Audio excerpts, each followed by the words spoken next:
খাওয়ার জন্য প্রস্তুত। আজহারি সাহেব খাওয়ার জন্য মালয়েশিয়া থেকে উনি বাংলাদেশে আসছেন, এবং উনি একটা খায়খোর, এবং উনি যে দেশান্তর হয়েছে এই জামাত ইসলাম করার কারণে শুধু না, ওনার স্বভাবের কারণে এবং এই অশালীন অসভ্য বক্তৃতার কারণে উনি দেশান্তর হয়েছে।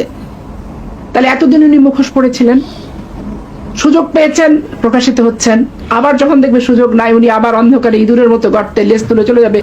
পাপিয়া, তুমি অনেক খারাপ খারাপ কথা বলেছো, তার ভিতরে আমি দুটো কথা বলবো আজহারির পক্ষে।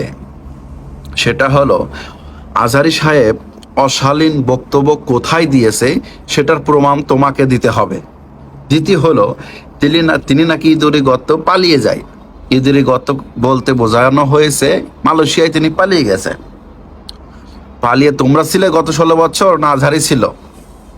আজহারিকে বাংলাদেশ থেকে মালয়েশিয়ায় বিতাড়িত করা হয়েছে জোরপূর্বক ভাবে, এটা আপনারা জানেন।